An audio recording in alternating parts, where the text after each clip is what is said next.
السلام علیکم میرے بھائیو دوستو. آج ہم جس موضوع پہ بات کریں گے وہ ہے کہ ہر کسی کی بات کا جواب دینا مناسب نہیں ہوتا. لڑائی ہمیشہ اپنے لیول تک ہونی چاہیے. آپ کا اپنا ہوسٹ عمر حیات، شاہینوں کے شہر سرگودا سے. میرے بھائیو دوستو، ہماری زندگی میں بہت سارے ایسے معاملات آتے ہیں کہ ہم کسی مسکین کو دیکھ کے، کسی اپنے اسٹیٹس سے نیچے لوگوں کو دیکھ کے ہم اس کی باتوں میں الجھ جاتے ہیں. اگر وہ کوئی بات کرتا ہے تو ہم سمجھتے ہیں کہ جب تک میں نے اس کی بات کا جواب نہیں دینا، میں نے سکون سے نہیں بیٹھنا. میرے بھائی دوستو، میں ایک چھوٹی سی اگزامپل یہاں پہ آپ کو کوٹ کروں گا، پیش کرتا ہوں اپنی خدمت میں. ظاہری بات ہے، آپ نے سنا ہوگا کہ جنگل کا بادشاہ جو ہوتا ہے وہ شیر ہوتا ہے. ایک دفعہ گدھا شیر کے پاس گیا اور اس نے کہا کہ بادشاہ سلامت، میں کیسے مان لوں کہ آپ بادشاہ ہیں، آپ میرے سے مقابلہ کریں. تو شیر میاں خاموش ہو گئے، بادشاہ سلامت خاموش ہو گئے.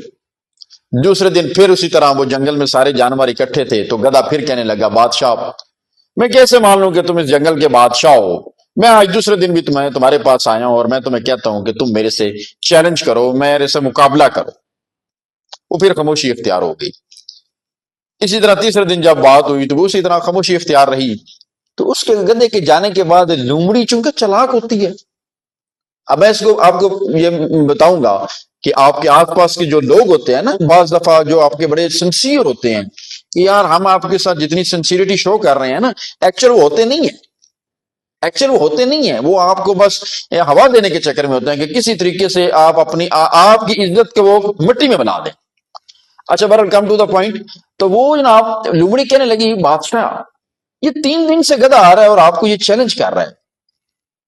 تو شیر نے کہا کہ پہلی تو بات یہ ہے کہ مجھے یہ ثابت کرنے کی ضرورت نہیں ہے کہ جنگل کا بادشاہ کون ہے، شیر ہی ہوتا ہے. ہاتھی حجے میں بہت بڑا ہے لیکن دہشت ایک شیر کی ہوتی ہے.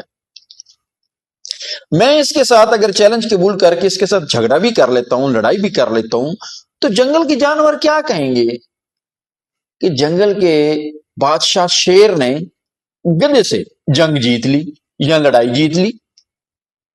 دوسری بات، اور اگر وہ جیت گیا تو میرے پلے کیا رہے گا؟ اس لیے یہی کافی ہے کہ یہ پاگل آ کے مجھے بار بار کہتا ہے اور میں خاموش رہتا ہوں اور میرا ایک دبدبہ رہتا ہے.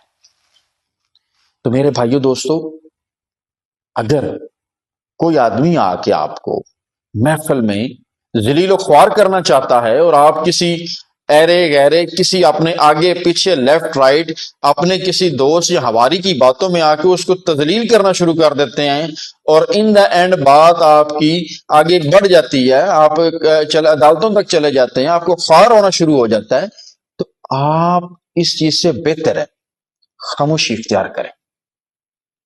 میرے بھائیو دوستو، اپنے آپ کو اس چیز سے بچائیں. ہر لیول پہ آپ کا جواب دینا بھی ضروری نہیں ہوتا.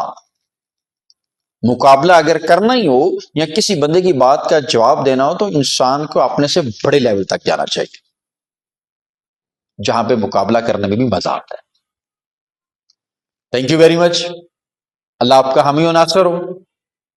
خوش رہیں، اپنی فیملی کو خود ٹائم دیں اور مالک کا شکر ادا کریں.